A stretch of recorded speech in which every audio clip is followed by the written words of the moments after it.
We are live. What's up? What's up, folks? Testing out the live. We're going to keep working out these kinks together, but this is exciting stuff. My second live show, technically, but we're going to call this my first show because we've really worked out some kinks. Let me send this live around to some people, make sure everyone knows that it's time. But yeah, we are live right now, sending this around to everybody. Make sure everybody is excited for this.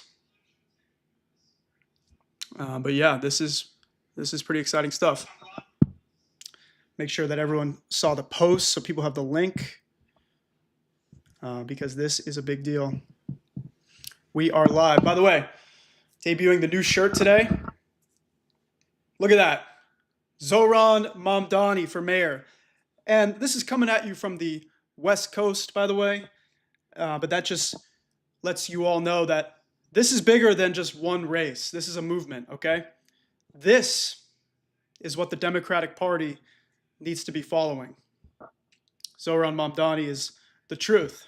He's the answer to our problems. Well, at least he has good solutions for some of New York's problems and a lot of the Democrats' problems as well. Let's give it a minute for people to trickle in here, but yeah, making sure everybody knows that we are live. Yes, shirt is backwards. I understand. We have a flipped camera just so I can not go insane because I hate seeing the mirrored camera. It freaks me out. Let's take a look, make sure everybody knows that we are live. Make sure you like this video, send it to a friend. And yeah, we got a lot to talk about. What do you guys think of this right here? We got the handle, so everyone knows this is where you can find me on every social. And we got handle number 2 down here, the Progressive Pulse. What's up? Wazia Abdullah from the UK. What's up? Appreciate you for being here. We got a lot to talk about today. We're going to talk about everything going on in Texas, which is a really big deal. This feels like the first moment where Democrats are actually fighting back in a real and substantial way. In case you don't know, Texas, they're trying to cheat on the 2026 midterm elections because they know Donald Trump is set for a landslide loss in all likelihood because his policies are so deeply unpopular, cutting millions of Americans off their health insurance while adding nearly $4 trillion to our national deficit. A lot of Republicans in red states like Texas are going to lose their health insurance. So somebody says, are you for free Palestine? Hell yeah, brother, free Palestine. We're going to talk about that as well. We're going to talk about how Netanyahu has gave the order to occupy Gaza for the indefinite future. That's like breaking news, fork found in kitchen. The writing was on the wall. And tell me more about how it's just about the hostages, because we know it's not about the hostages. It's about Netanyahu clinging on to power, forcefully removing millions of people from their homes so that Israel can annex Gaza. Trump can build the Trump Riviera of the Middle East so they can complete the G side. So yeah, I'm absolutely for Palestinian liberation, and we're going to talk about that today. We're going to talk about what's happening in California as well, how Governor Gavin Newsom of California is trying to counter what's going on in Texas by offering a solution to redistrict California and pick up additional Democratic seats in Congress. How California Republicans are trying to stop Newsom from doing that, even though they're perfectly fine with that happening in Texas. All that and more. Welcome to the live, everybody. Let's make sure everybody's finding it okay. And yeah, if you have anything that comes up, make sure to drop it in the chat. The news breaks all the time, so I want to make sure we get breaking news handled as well. But yeah, let us begin. Let us talk immediately about what's going on in Texas. So, we know that Gavin Newsom is not perfect, but we know that what he's trying to do has really angered a lot of Republicans in a good way, because Republicans messed around and they're about to find out. They're trying to cheat in Texas. And if they can't do it because Democrats have left Texas, essentially disabling quorum necessary to continue with that legislation, then they found out that California and New York and possibly other Democratic states are going to move forward with their own redistricting plans. Meanwhile, Texas won't even do it. So Democrats may pick up seats in Congress, and Republicans might have failed on that front. So let's take a look at what Newsom had to say yesterday. I want to make sure we have a chance to look at this. Let me know if you guys have any audio problems. What's up, Arshad Hakeem? Welcome to the stream. Let me know if there's any problems with this, but if you guys hear it okay, let me know. Overview, and thank you for putting together this report in a transparent way. You may recall this report came out of a legislative process that began during the transition of the Trump administration. We called a special session. We did so in the spirit that defines, I think, the closing comments of the Attorney General, with an open hand, not a closed fist, with the intention not... Let me know if everyone can hear it okay, by the way, and if we have any mic trouble. Still figuring out the stream stuff, but yeah. To litigate with intention not to initiate, but with the intention to defend, to stand tall, to hold the line in terms of our values, the things we hold dear, to advance the rule of law and do so in a fair way. We were mindful that past is prologue, that we were involved in over 122, arguably 123 lawsuits in the Trump administration 1.0, and inevitably.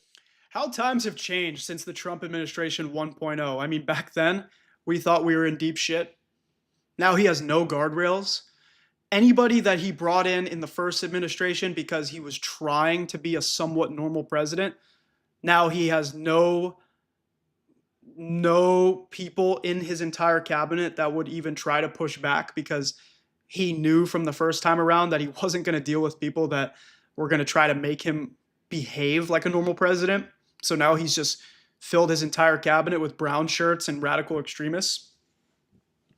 Wow, we were so lucky back then. We had some actual establishment career politicians that at the very least were trying to maintain the rule of law. Didn't mean that his first term was sane. It didn't mean that his first term was helpful to anybody in the United States. It was actually extremely harmful. But at the very least, there were some guardrails. There was some consideration for the Constitution. But now, of course, we know that he can do whatever he wants, and anybody who disagrees with him will be fired, will be prosecuted. But let's continue watching Newsom, because I want to hear him talk about what's going on in Texas. We would be faced with many similar lawsuits and efforts in the second administration, though I think none of us imagined in the process of putting together a special session that just in 7 or so months, 37 lawsuits would be filed. None of us are surprised that so many of them have been successful. Imagine being able to... Wow, I'm going to need ad block. That's ridiculous. Okay, here's what we're going to do. I'm going to cut to commercial here. So, as I was saying, Gavin Newsom is basically countering what's happening in Texas, where Republicans are essentially gerrymandering the state well before the census of 2030. Now, so you understand, every 10 years in this nation, we conduct a population census so that we know how many people are living in our towns, cities, districts, states, so we can figure out how to draw districts so that people have representation that's appropriate to the population of their district. And now Texas is trying to do that well before the census, because Donald Trump knows he's set for a major loss in the midterms. This is evidence of that. Why else would they be doing this now?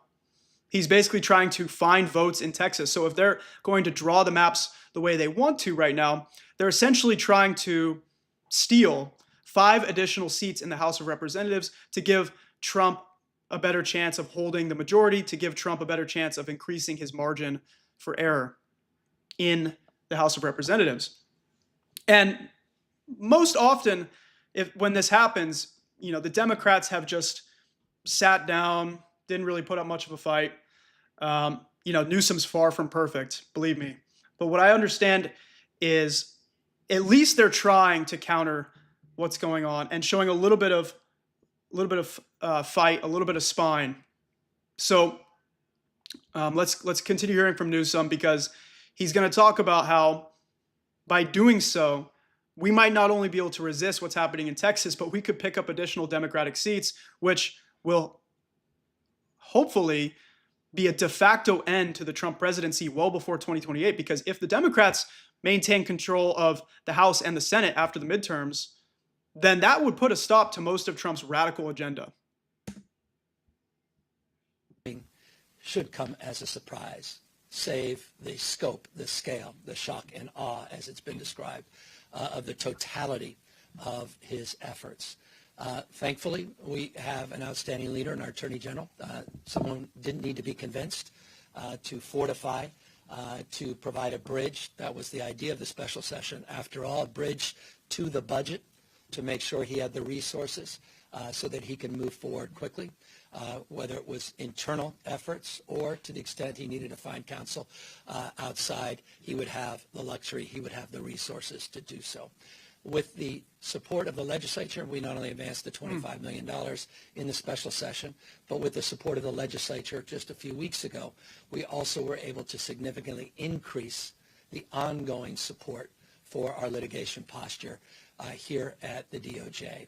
I'm grateful to the Attorney General. I'm grateful to leadership in both the Senate and the Assembly for supporting new positions and supporting additional resources that will supplement the resources that were set aside, those one-time resources, the $25 million in the special session.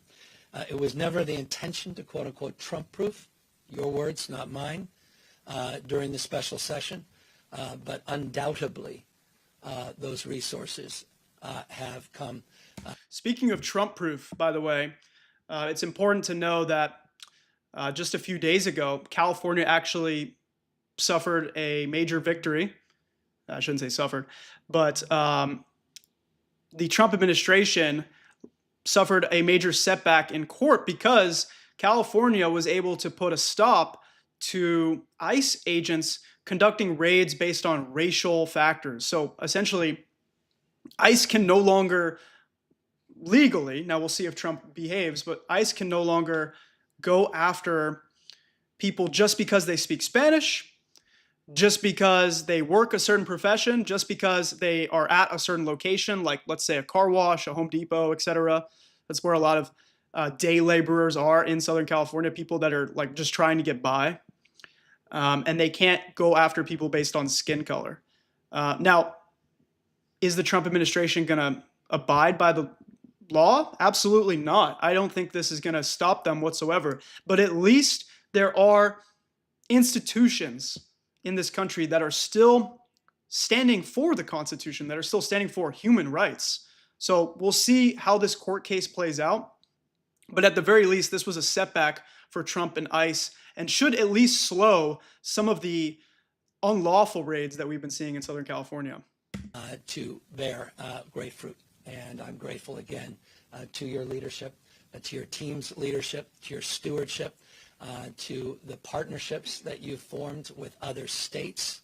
And I think this closing is a critical point.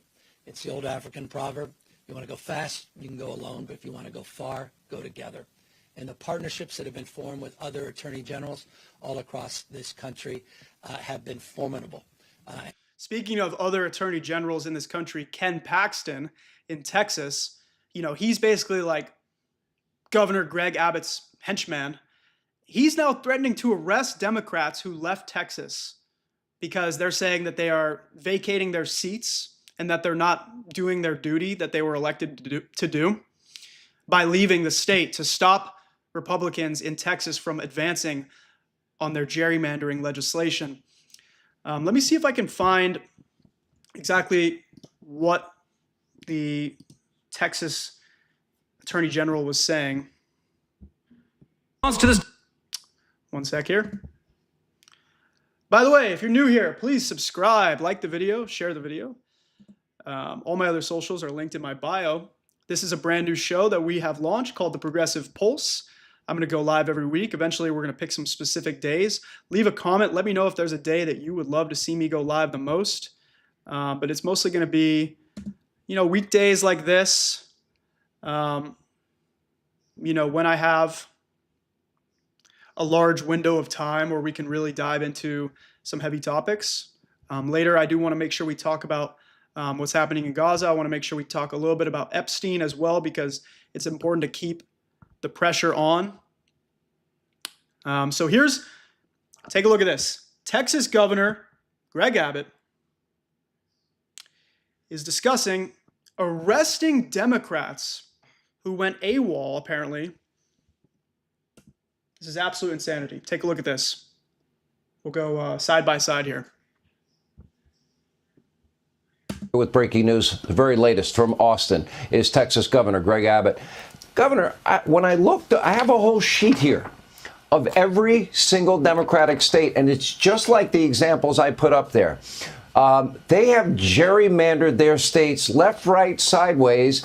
They're saying, well, they're gonna do to their states what you're doing in Texas. They already did it in all of these. No, Sean Hannity, I'm going to push back on that. They're precisely doing it because what's happening in Texas is so unconstitutional, so racist, by the way that they're trying to, once again, gerrymander so that white Republicans can rule the state. That's exactly what's happening. There's no other way to look at it.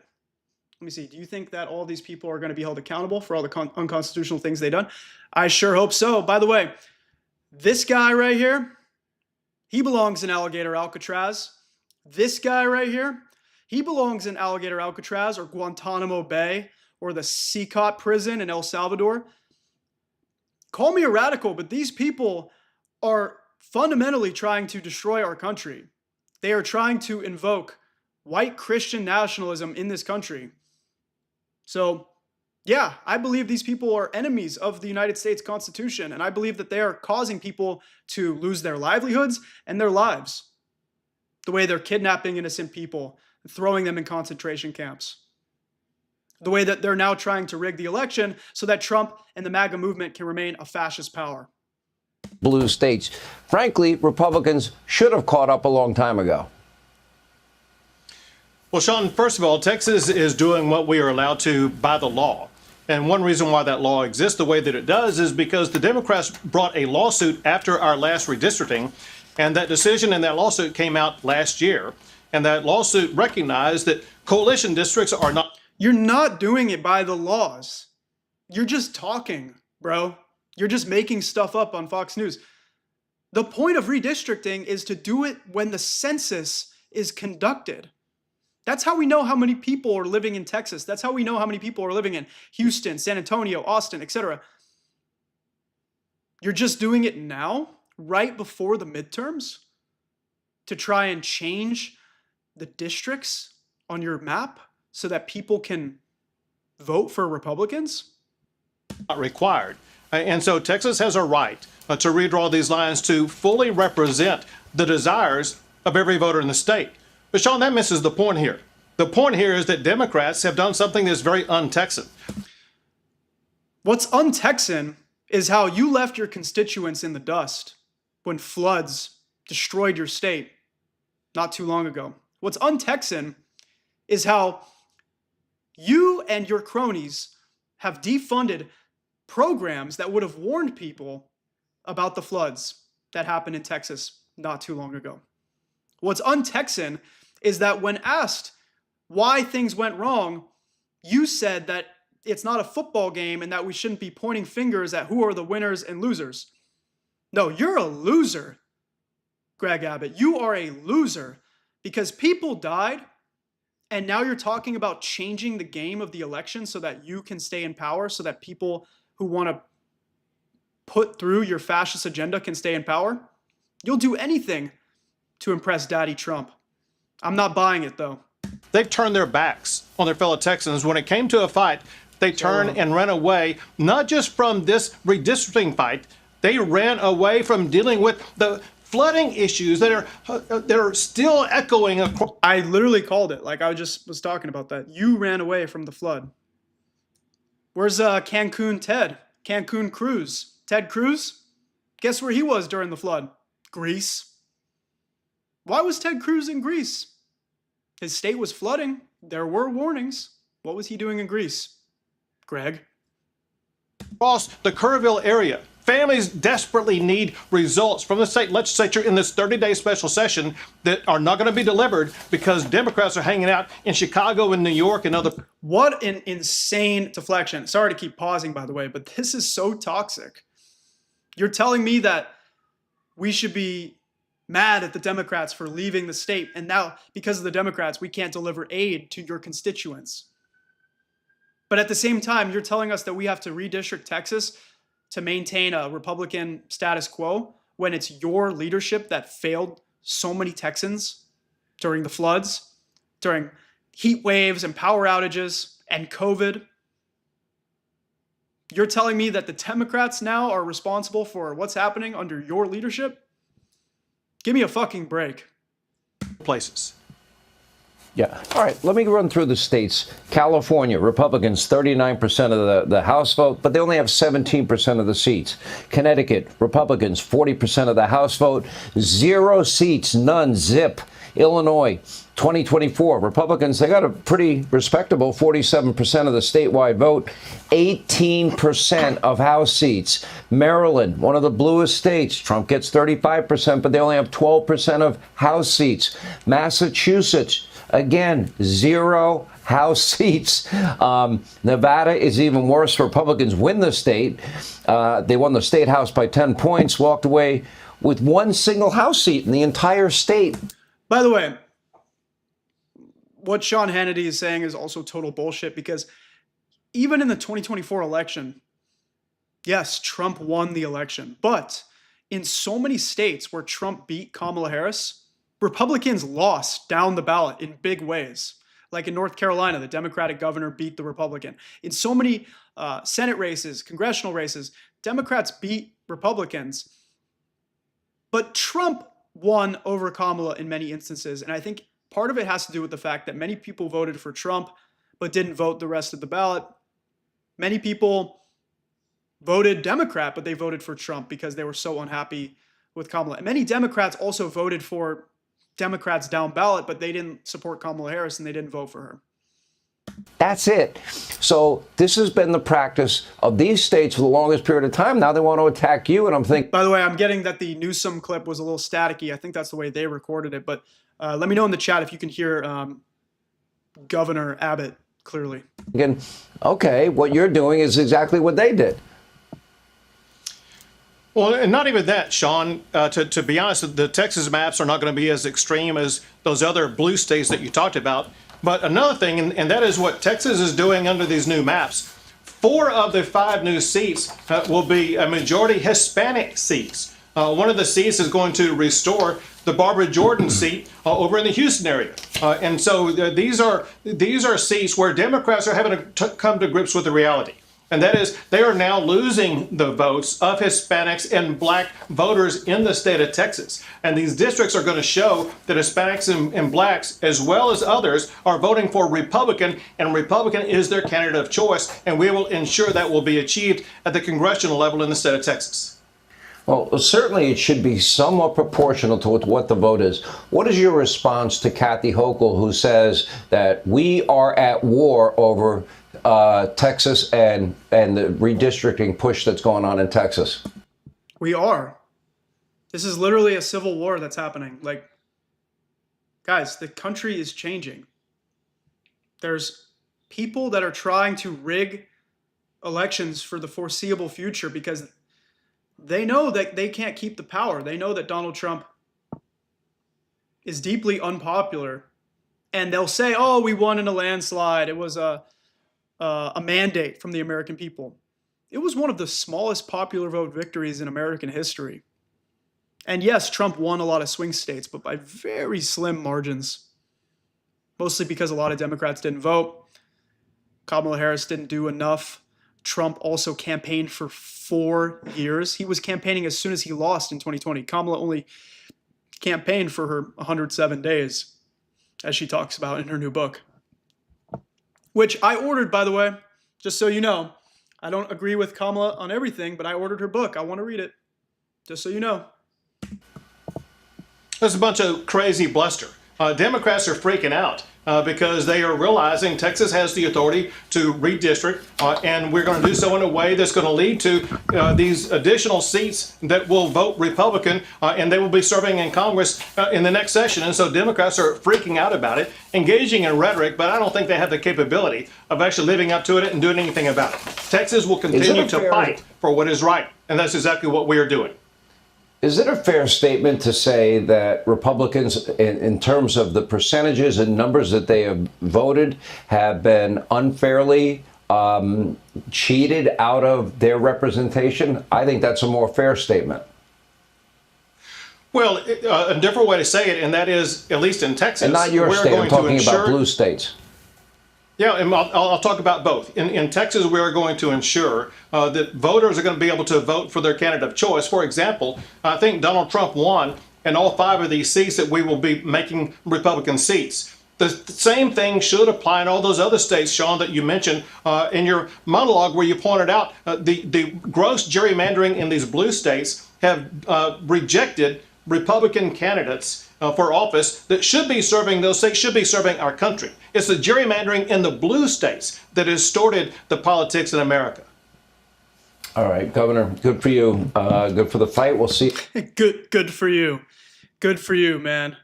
Good for you. You're a complete scumbag, but good for you. 2 scumbags right there, by the way. Wow. Hey, thanks for being in the live. Thank you for checking it out. We got a lot to talk about.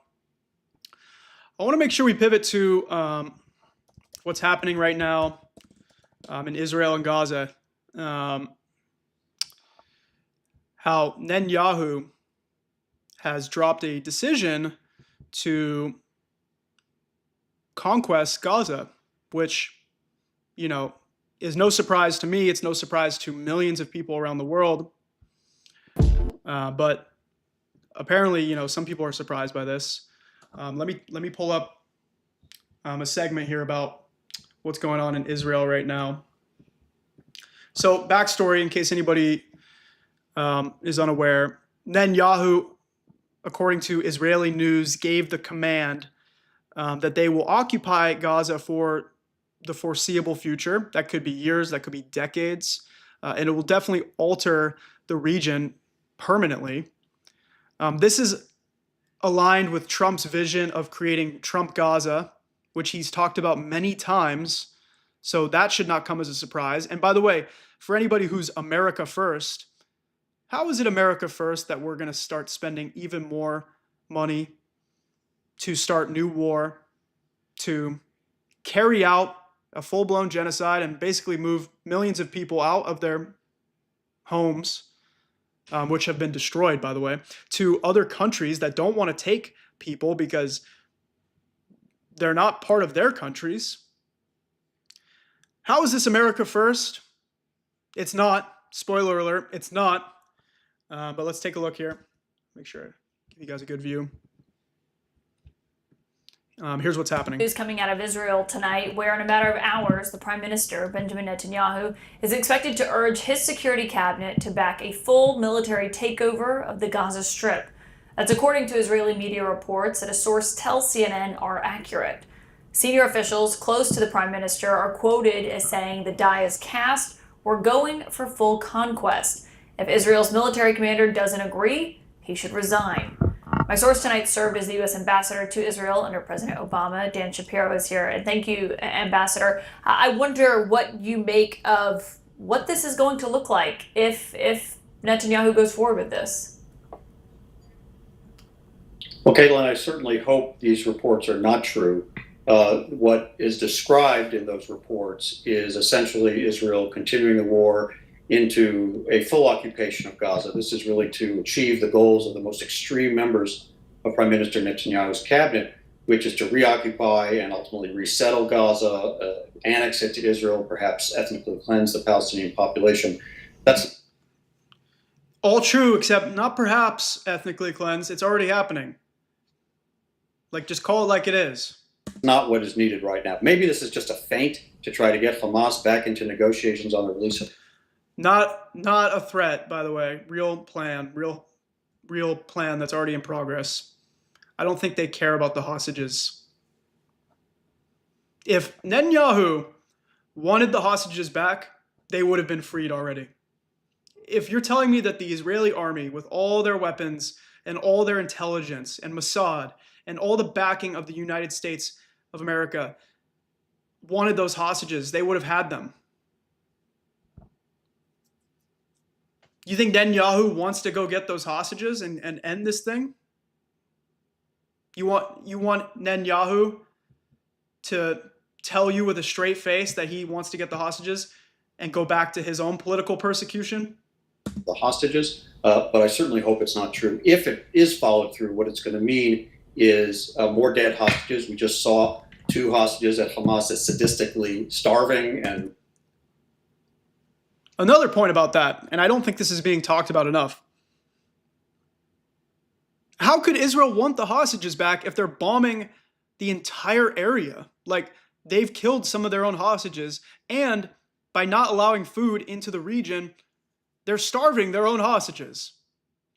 Do you think Hamas is going to give their food to their people or the hostages? Well, they're definitely going to keep the hostages alive because they know they have leverage and they know they're bargaining chips, essentially. That's the reason that they kidnapped them. But very little food, just enough to keep them going. Most of them.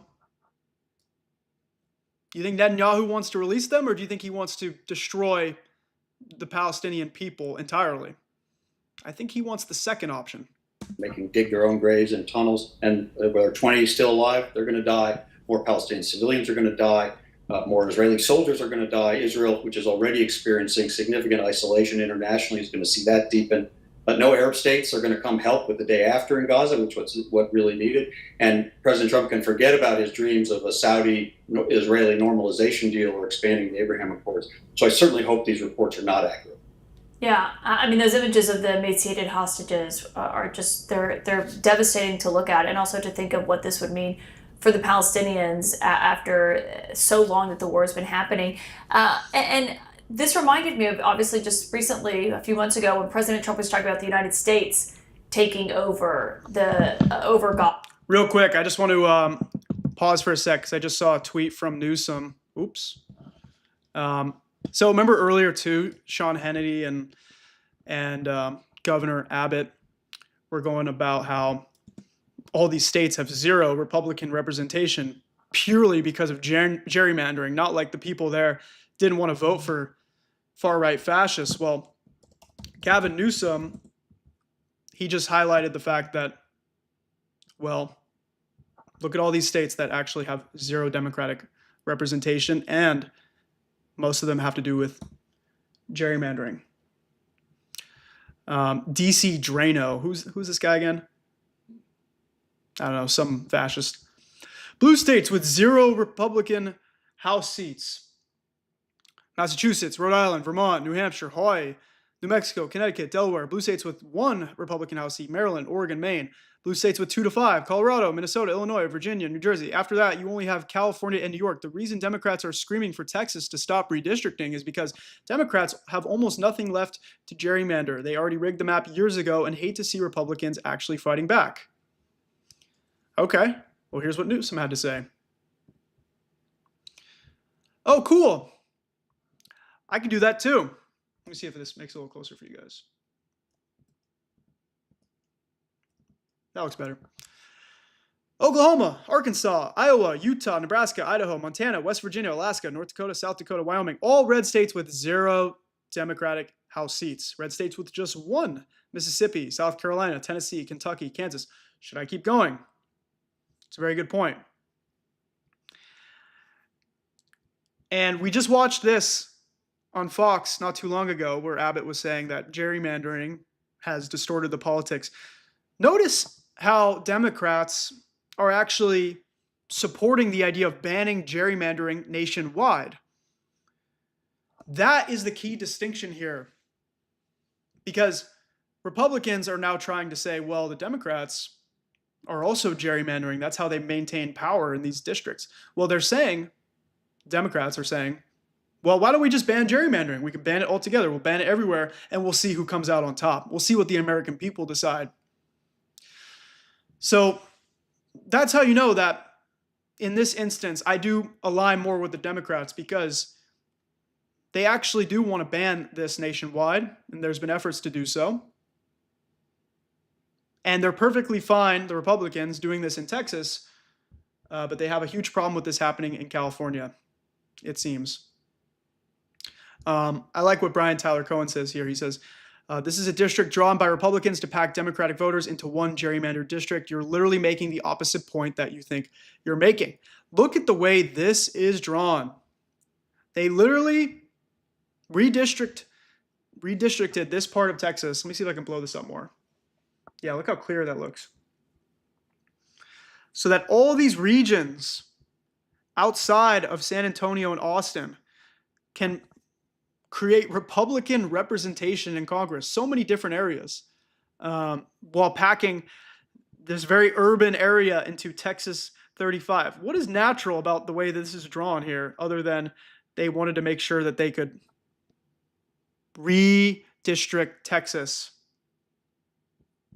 in such a disgusting way? Anyway, I want to get back to what we were watching on CNN. Make sure we don't lose sight of that here.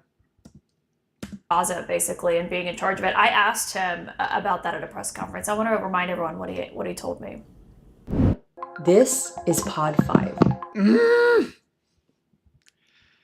If anybody knows like a good, like modern ad blocker, because I've had some problems with like the original one, let me know so that we can watch things on stream without me having to do this, which only took a second. You were saying about the Gazans leaving Gaza and going to other countries. One, where exactly are you suggesting that they should go? And two, are you saying they should return after it's rebuilt? And if not, who do you envision living there? I envision a world, people living there, the world's people. I think you'll make that into an international, unbelievable place. I think the potential in the Gaza Strip is unbelievable. Yeah, according to Trump, from a real estate perspective, the potential in Gaza is unbelievable. The waterfront property that could be built there, the casinos, the condos. It's going to be unbelievable, guys. By the way, I like Caitlin Collins. I like her approach. You know, CNN, not impressed with CNN. But I like Caitlin Collins because she does a good job, I think, at gaining access and posing questions in a way that lets people expose themselves for who they really are. She does a really good job pressing Caroline Leavitt, I feel. You know, not perfect, could be better, but I like the way that she asks questions that other reporters are sometimes afraid to ask. And by the way, this was back in February, and just today people asked Trump, well, if Israel occupies Gaza, you know, who's going to end up living there? And he basically gave a similar non-answer. Who are the world's people, by the way? You basically just mean Israelis and Americans are going to live there. The world's people are not going to live there. You're going to push people out. It's going to be deadly. It's going to be ugly. I don't want to see that, but we're going to have to see it, unfortunately, because this man is in charge. If Netanyahu does go through with this, what do you think the U.S.'s role could look like? Well, I think President Trump bears a fair bit of responsibility for the situation we're in, with a war that seems to continue without. A fair bit? A fair bit. He deserves a fair bit of responsibility. I understand the dam is breaking. I understand people are starting to push back a little bit more, but come on. Trump moved the capital to Jerusalem. Like, he started setting new things in motion to enable what's happening right now. He's best friends with Netanyahu. Like, he basically told him to do whatever he wants and has basically given them permission to do whatever they want even more. He doesn't just bear a little bit of responsibility. This is Trump's famine now. Trump is the president, and Trump is responsible for the fact that Israel has the weapons they have. Israel is blocking the aid in the way they do. And every time it seems like Trump could maybe look to score some points politically with a majority of the country that is not happy with what's going on, he is sinking his own poll numbers by continuing down this path. By saying, you know what? Let Israel figure it out.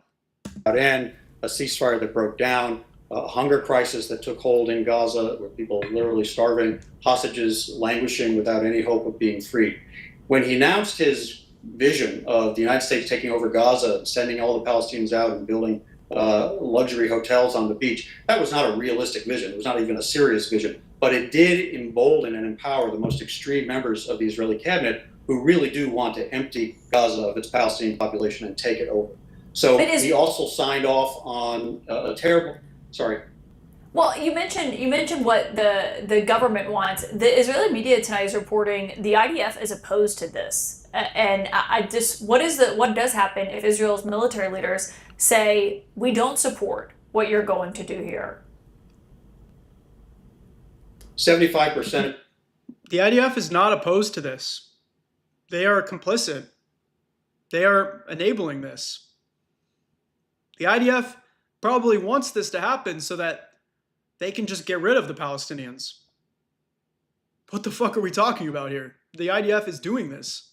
The Israeli public in every poll says they want the war to end and get all the hostages home. A large number of very senior former Israeli security figures just announced today their call to end the war and get the hostages home. And we know the Israeli military leadership feels that the military is overstretched and that the costs and the military gain, the costs of doing this operation deep into Gaza are too high, and the military gains are too little given how much Hamas has already been degraded. So when they're not overstretched. Their entire country is ready to go, essentially, and they are all enlisting because there's a draft.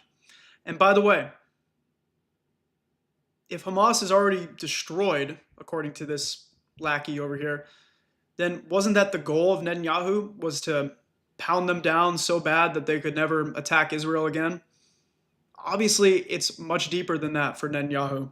Trump gives signals that he's open to it, when President Trump gives signals that he's open to suspending aid shipments as he did, when he doesn't use the leverage he had after he struck the Iranian nuclear facilities to say to Prime Minister Netanyahu, it's time to bring the war to an end, he bears some responsibility, and we need him and his envoy, Steve Witkoff, to actually get Hamas and Israel to the table for an end of conflict deal that brings all hostages home and gets aid surging into Gaza.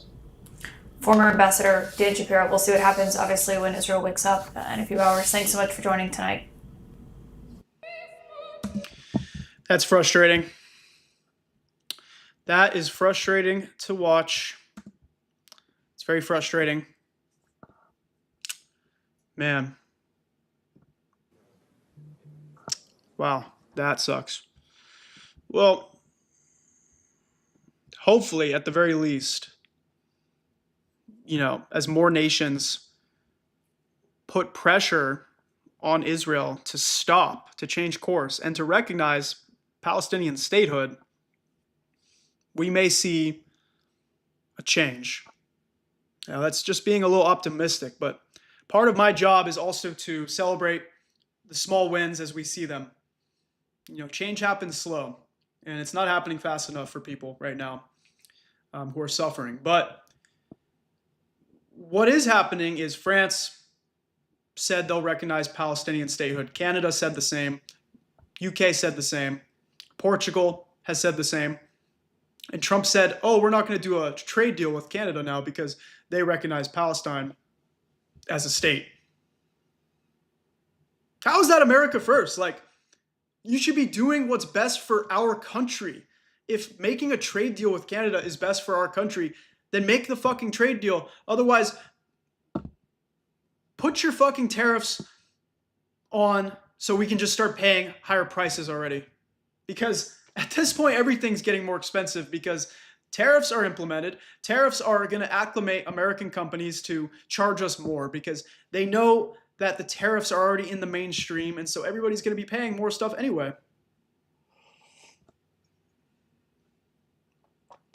Good point. MAGA pillars have all abandoned ship. Candace Owens gone, Rogan gone, Tucker gone. Yeah, let's unpack that. Candace Owens is a threat to our country. Some people think she's a good person because she criticizes Israel and that she seems to support Palestinians. Let it be known, Candace Owens is just a full-blown anti-Semite, okay? She doesn't just hate Israel. She fucking hates Jews. And she thinks that Jewish people control the world, and she's just a fucking racist. So I don't think anybody should get their news from her. But let's continue down the list. Joe Rogan, I don't believe for a second that he doesn't still support Donald Trump.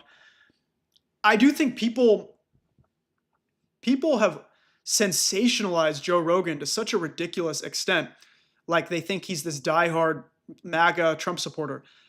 Joe Rogan is just a dude. Like sometimes he has takes that are very right wing. Sometimes he has takes that are very socially liberal. And people think that Joe Rogan is responsible for Trump. Like he's the leader of the podcast movement. He's just kind of an idiot. And he has an audience. And he sometimes just has podcasts where he platforms right-wing assholes and doesn't push back at all. So it makes these interviews feel like the truth. Okay, but Joe Rogan, I don't think is like this champion of the MAGA movement. Like he's just kind of an idiot, and mostly just talks about right-wing issues. No, I'll address the Candace Owens, Nick Fuentes thing, but hang on. Tucker Carlson. Tucker Carlson has zero credibility, by the way. It's now being discussed in the mainstream media how he claimed that he didn't know his dad was in the CIA until his dad died, even though he's on video talking about how his dad was in the CIA while his dad was alive. So I don't understand why he would lie about that. That's such a weird and specific thing to lie about when he has a paper trail. He has a digital footprint that exposes him for lying. Alex Jones is irrelevant. Okay, I mean, sure, some people listen to him, but he's irrelevant. Nick Fuentes is dangerous. He has thousands, if not millions of followers, and people like look up to this guy. He's a full-blown Nazi. Like, there's no other way to look at it. And people say, oh, he was called a neo-Nazi by the Democrats because he was friends with Trump. No, this guy's like a full-blown white supremacist. He's a Nazi. And nothing he says should be taken seriously, even if he accidentally gets something right here and there. A broken clock is still right twice a day. But to your point, Bashi, MAGA is crumbling. They are crumbling because Trump is abandoning his own supporters on Epstein. He knows his supporters are turning on him. And he's basically told people that he is going to be fine moving on without them. He says, I don't need your support anymore. We're not releasing the Epstein files. What a joke. What a joke. By the way, do you guys like, we got the handle here now. We got this one here. Pretty exciting. Yeah, this is all new. We're going to be building this show together, the Progressive Pulse. I called it that because I want to make sure we have like a pulse on what's really happening. My job is to help share the truth about what's happening in the U.S. and not the spin that we see in the mainstream media, not the spin that we hear from our leaders sometimes on both sides of the aisle. Let's see what else is breaking right now.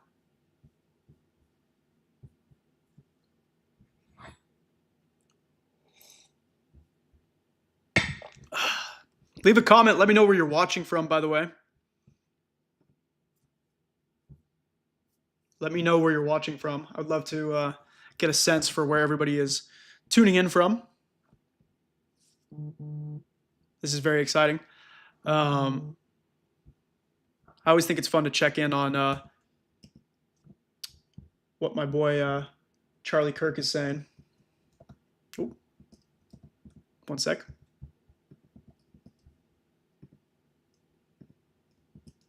Hang on.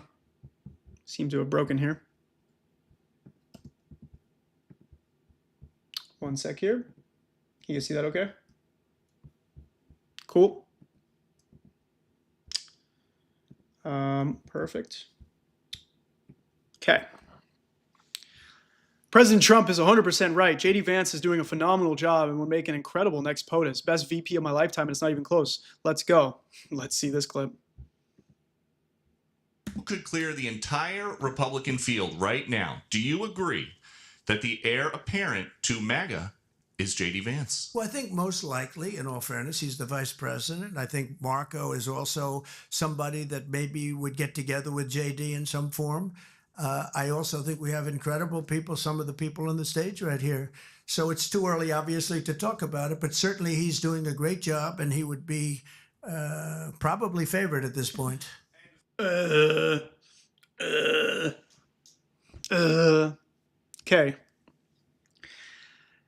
JD Vance is a threat, folks, because what JD Vance does so well, what he does really well, is he deciphers Trump's right-wing fascist tendencies into a digestible way. He presents Project 2025 in a way that is accessible to people. He helps convince people that this is normal, that this is okay, that this is actually where the country should be going. He's such a great speaker, JD Vance, that he packages fascism into a way that it seems cool, it seems popular. And he's way better than Trump in that sense. Trump has galvanized the working class in this way, but JD Vance would just connect with everyday people because he takes Trump's extremism and packages it in such a friendly, accessible way. So, yeah, it's very disturbing. It's very disturbing. Cool. One sec here. Let me make sure you guys can see okay. Yeah, it's very bizarre.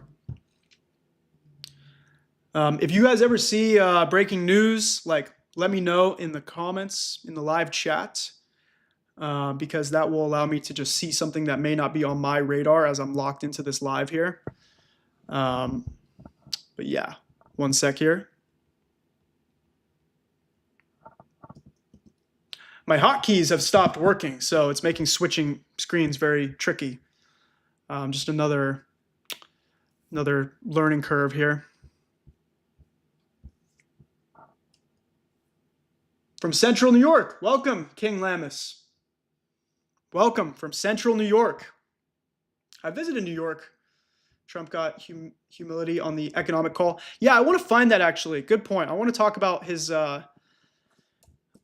call because he was talking about farmers, and he said that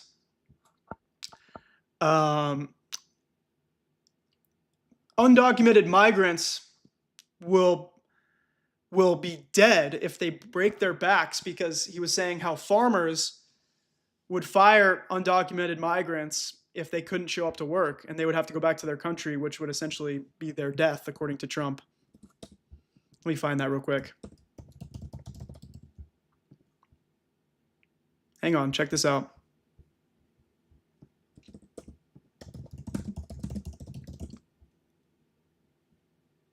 Yeah, check this out. Check this out.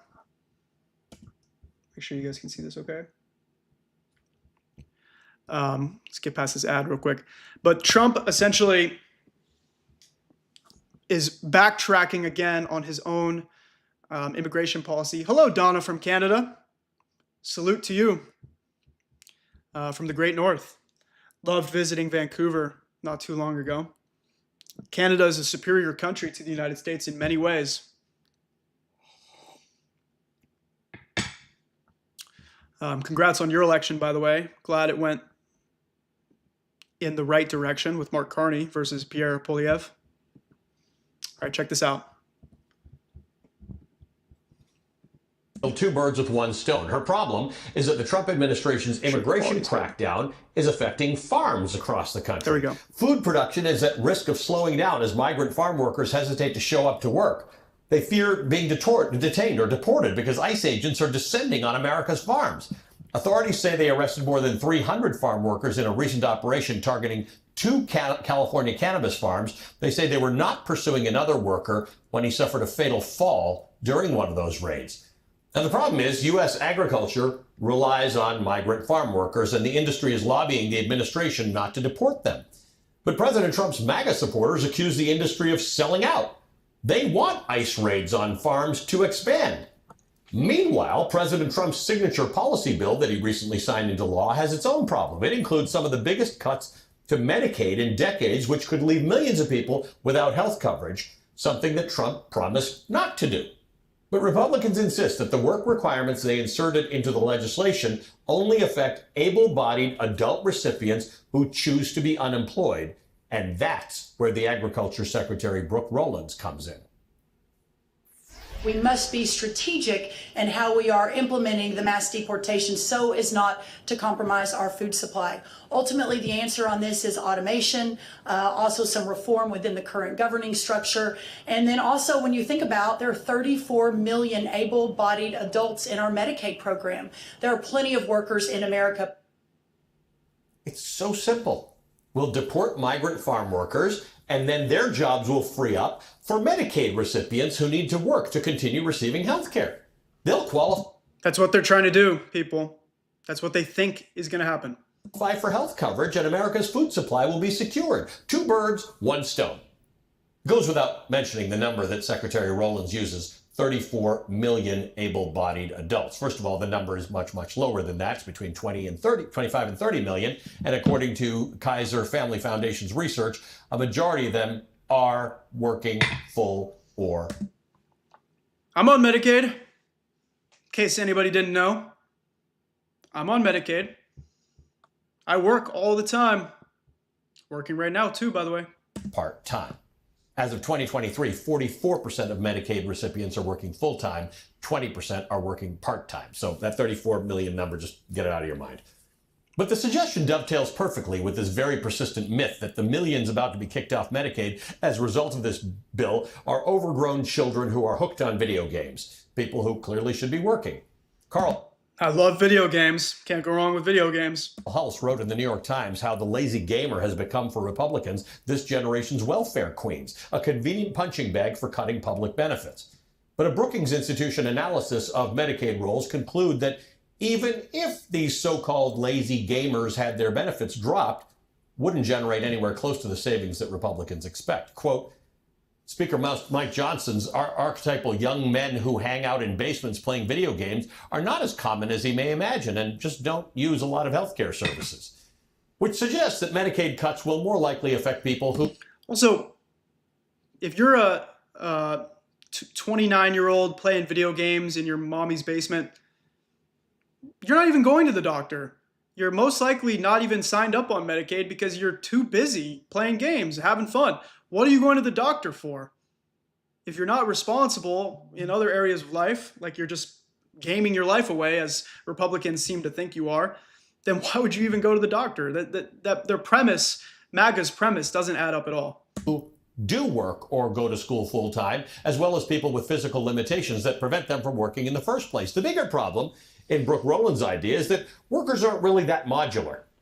Many of the estimated 6 million people that the Republican reconciliation bill will kick off Medicaid because of work requirements live in the country's cities, major population centers, nowhere close to farmland.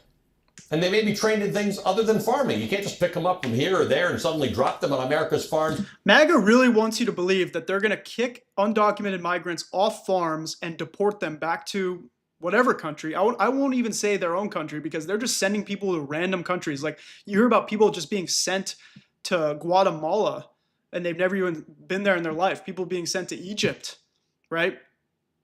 They don't even speak the language. And they just expect that like, oh, well, the liberals in the cities that are living off their parents' health insurance, they're going to go work on the farms because the farm jobs are going to open up and that's how they're going to get their health insurance. That's not happening. You're not going to just put people on farms who have no farm experience.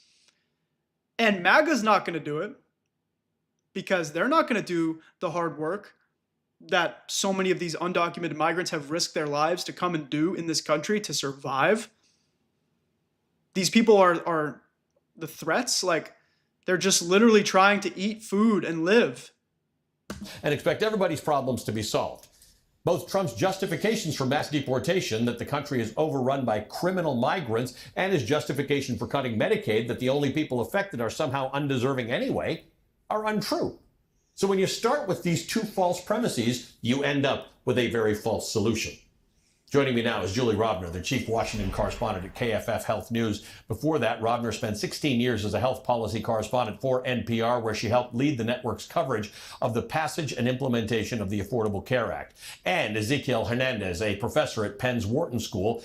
Hernandez's research centers on immigration and economic growth. He's the author of The Truth About Immigration, an excellent book, Why Successful Societies Welcome Newcomers. Welcome to both of you. Thank you very much for being here. I actually never imagined a world in which the two of you experts would converge in the same thing. So thank you to the Agriculture Secretary for that. Julie, let's start, first of all, with Brooke Rowlands talking about how 34 million people are going to solve our migrant farm worker problem. Let's just talk about the number of people and who they are who are on Medicaid, who apparently are available to work.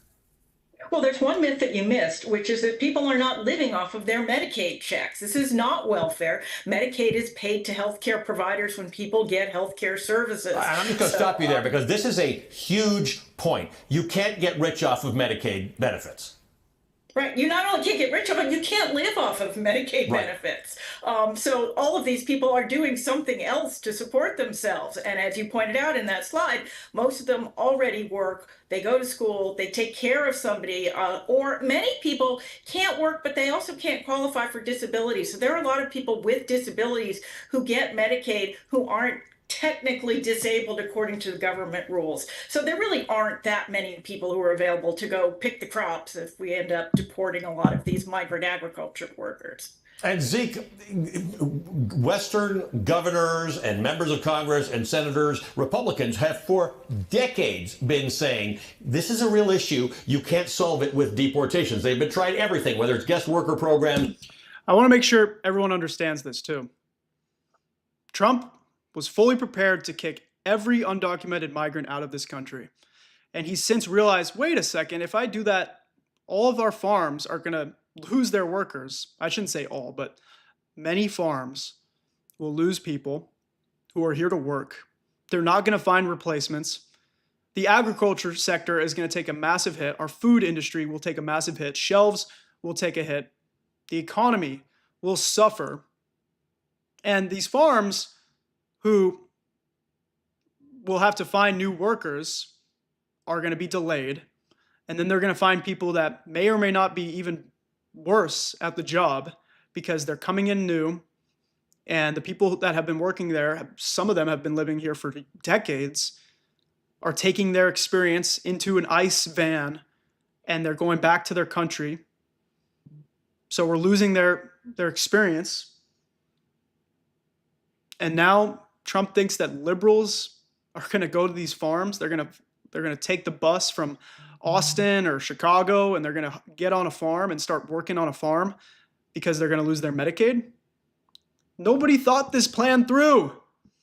Or accelerating the ability of people who work on farms to get residency in the United States because, like it or not, from a policy perspective, we are dependent upon migrant workers for our agriculture in this country. Absolutely. The numbers are unambiguous about this. And like you said, it's been like this since at least 1965, when we stopped having open borders with Mexico where people could just come in for the harvest. And so it's been decades and decades now that we've had this issue. I'll give you just one example. In North Carolina in 2011, right in the aftermath of the financial crisis, there were 500,000 North Carolinians that were unemployed, 500,000. There were 6,000 farm jobs open. Only about 200 U.S.-born workers applied for those jobs, and only 7 of them, that's the number 7, I'm not misstating that, finished the harvest, right? So that just tells you that for whatever reason, for many reasons, there are people who will just simply not do farm work for a lot of the reasons you just stated. They are doing other kind of work. They have other kinds of skills. And so the premise...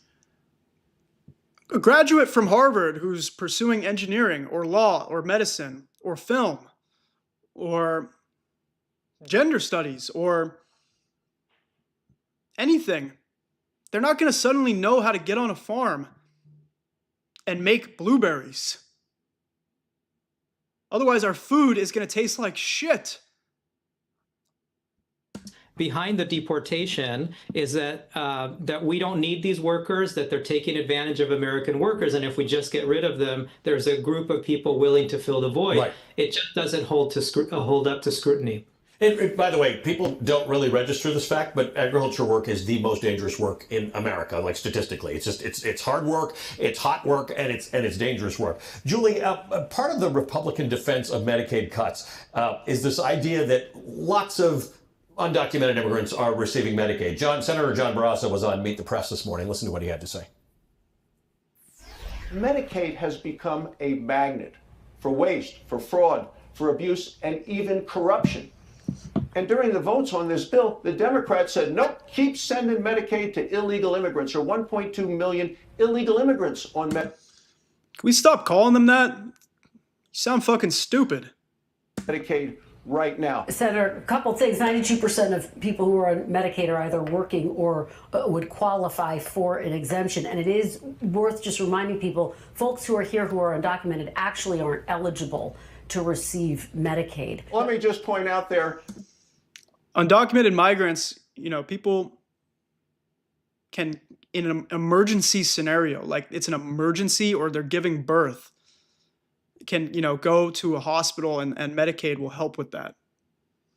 But there's a fantasy going on in geriatric fuckers like this guy's head where he thinks, oh, all these people from Mexico and El Salvador and Guatemala, all these people are coming in, they're taking our health insurance. Now, I don't know if this guy actually believes that or if he's just spewing out some Trump propaganda because he wants to keep his seat. That there are still 1.2 million illegal immigrants on Medicaid because states have set up money laundering schemes to drain Medicaid to pay for illegal immigrants. If you're wondering why I'm not saying anything, because I'm just kind of dumbfounded. Kristen corrected him, and then he went back to say 1.2 million illegal immigrants on Medicaid because states have set up money laundering schemes to drain Medicaid to pay for illegal immigrants. I mean, Julie, if you feel like saying, Ali, I have no comment on that, move on, I'll accept that answer because I don't know what you know about this that I don't know. States having set up schemes to drain Medicaid. He's conflating two different things. There are some states that are using their own money, not federal money, to cover people who are not here with documentation because those people also get sick, and if they get sick, they can threaten people who are here legally and who are citizens. And it is something that a couple of states, notably California, have decided to do. The other thing he's talking about is something else that this bill goes after, which is a way that states are raising money to pay their share of Medicaid expenses. Medicaid's a shared program between the states and the federal government. This has been something that this bill goes after, but Democrats have gone after it, Republicans have gone after it. You can call it money laundering, you can call it states raising money to pay their share, which is basically what it is. I'm back now with Julie Rovner, Chief Washington Correspondent. I want to find the clip of Trump today talking about how he believes people are going to die if they break their backs because they are going to be sent back to their countries and who knows what could happen to them. He basically just said the quiet part out loud. Here we go. Let me show you this real quick. Check this out. With a pass back. Ready?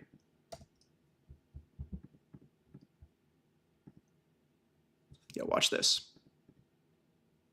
You just need to listen to it, basically. It's a phone call.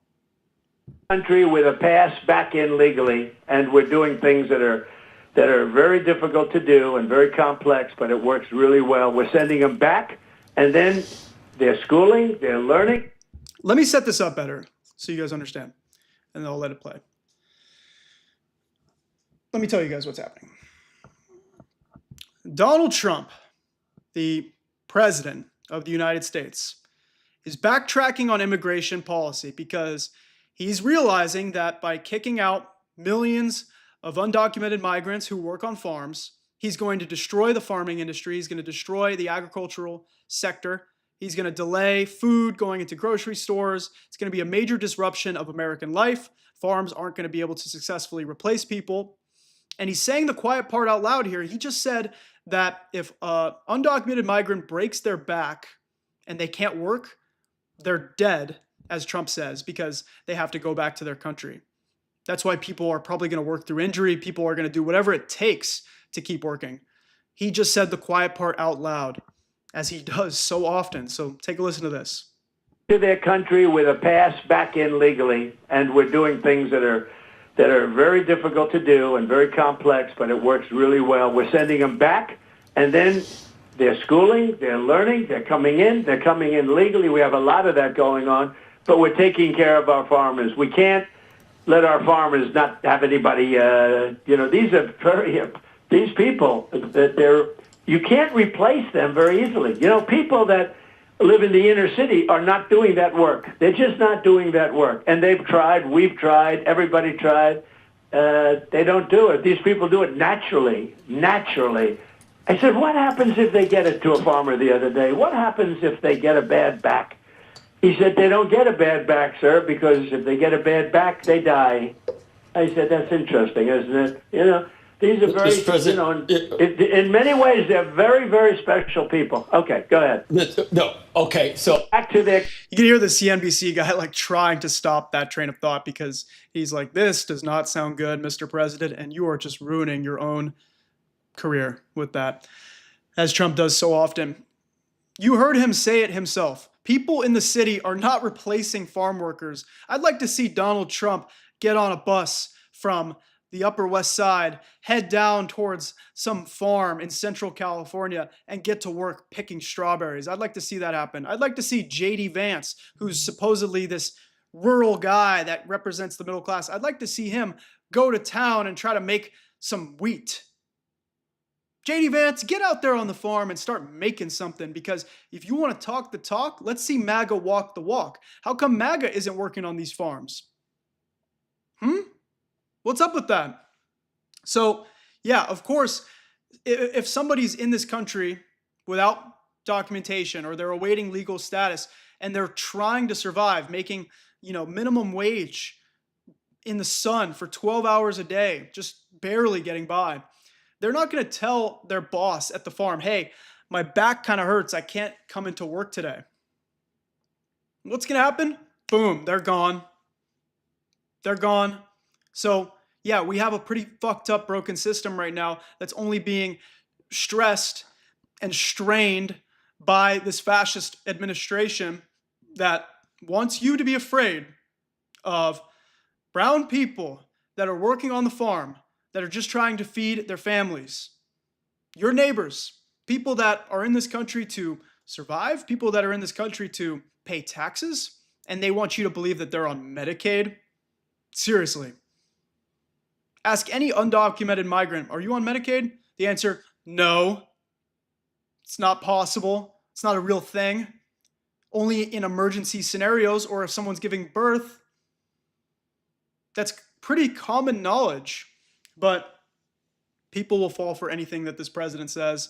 I truly believe that Donald Trump could murder somebody on camera and people would still support him. They'd find a way to justify that. They'd say, well, the video's a hoax, or, Trump had to do it. He's the boss.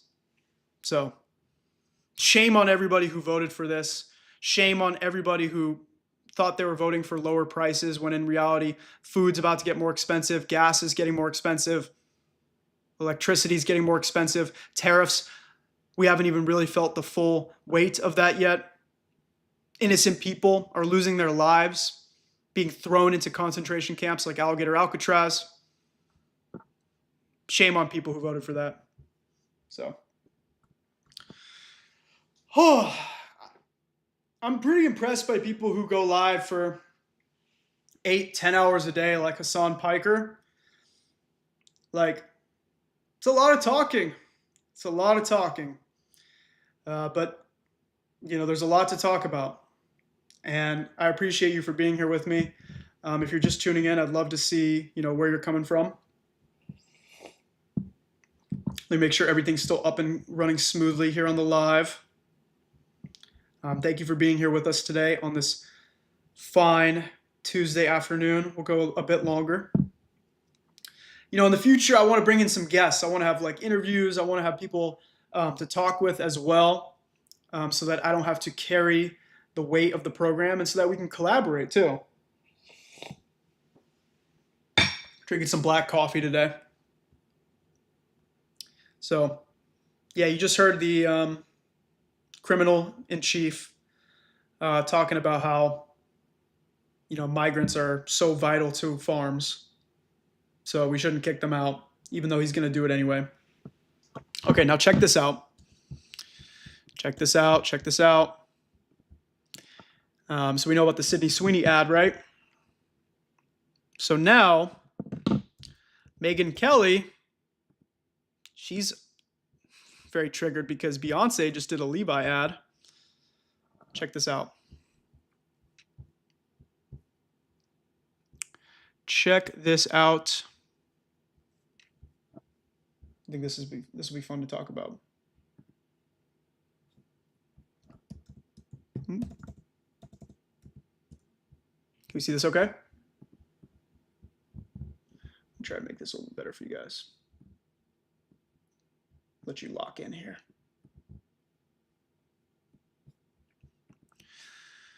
Beyonce stars in a new ad campaign for Levi's. The singer appears with blonde curly hair in new photos released by the jeans brand. Wow, that's beautiful. Those jeans look awesome. Not sponsored by Levi, by the way, but Megyn Kelly. This is the opposite of the Sydney Sweeney ad. Quite clearly, there's nothing natural about Beyonce. Everything from her image to her fame to her success to her look below is bought and paid for, screams artificial, fake, enhanced, trying too hard. Megyn Kelly, who the fuck are you? Like, I know who you are, but like, we want to talk about fake and superficial? Disgusting.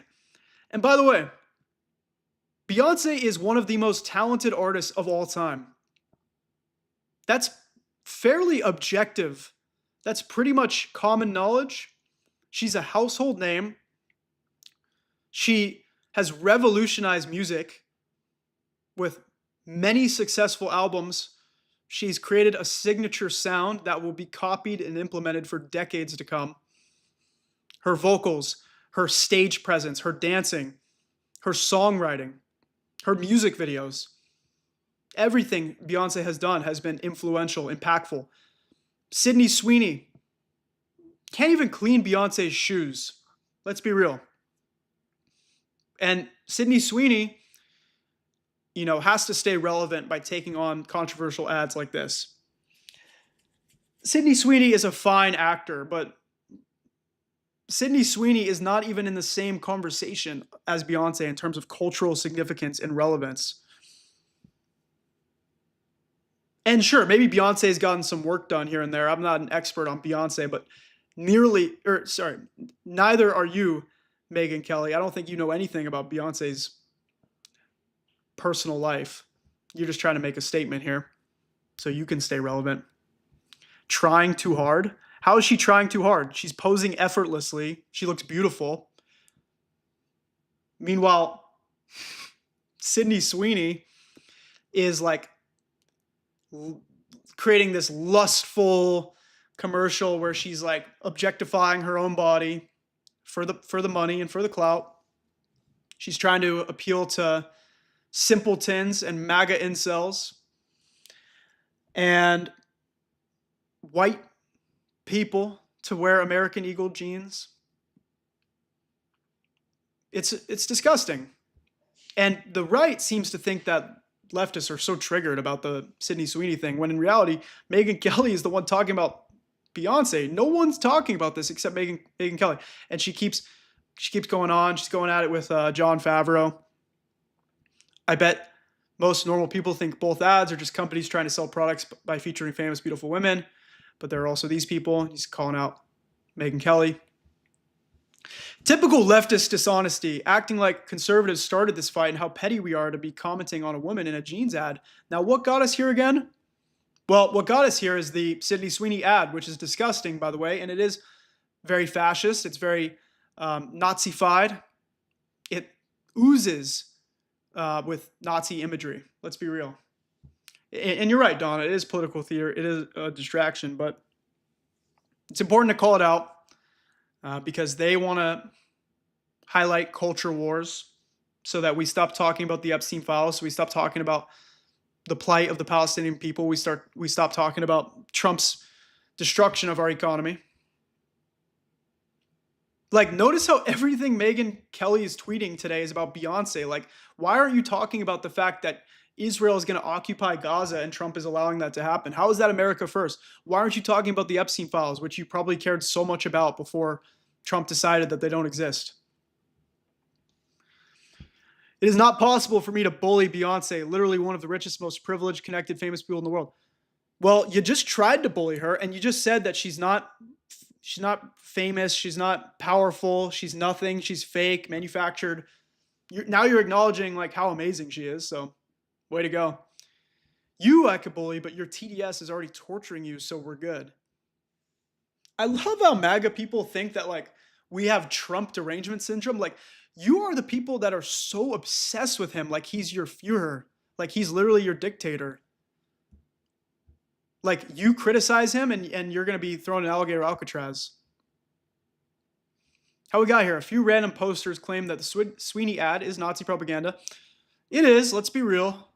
We don't have to like obsess over it, but we can just call it like it is. Then the White House and ultimately the president weighed in. Name a Democratic politician who complained about the ad. That's true. Whoa, how'd I get over here? See how he's got to move the goalposts. Now it's not a leftist controversy unless a Democrat politician weighs in. Can't say I blame him, though, for wanting to ignore the hundreds of blue-haired leftists crying eugenics and Nazism all over the digital world. Hey, Megyn Kelly, am I a blue-haired leftist? No, I'm not. I'm a pretty handsome, straight white male here. Okay? Nothing wrong with blue hair, though. I don't know why that's such a talking point for you people. But yeah, it is a Nazi ad. And I would debate you any day of the week, Megyn Kelly. We can put our intellects to the test. Now she's still going on about how there's so many people talking about the Sydney Sweeney ad. This has consumed her whole day. Nobody cares talking about something else Megyn Kelly's talking about, but nobody cares about Megyn Kelly. Oh, well, oh, we will. You started it. We'll finish it. Sorry, it's going to hurt. I bet she's already posted again. Let's see. I'd be surprised if she didn't. Nope, she didn't. Okay, good for her. Good job, Megyn. All right, well, we pretty much talked about everything we want to talk about today. We're going to do these more often, and every time we do these, they're going to be a little bit longer. This was way longer than the first one. Thank you for being with me this whole time. Thank you for liking the video, share the video. This is your last chance to like the video because we're about to sign off here at the 4 o'clock Pacific hour. Thank you so much for being here, everybody. Subscribe if you haven't already. Turn on notifications so you never miss a video, you never miss a live. All my other socials are linked in the description: TikTok, Instagram, Twitter, Threads, which I just hit 10,000 followers on, Instagram 150,000 followers. Thank you for being here. Thank you for helping me share the truth about what's happening here in the US and around the world, and fight the fascist Trump regime.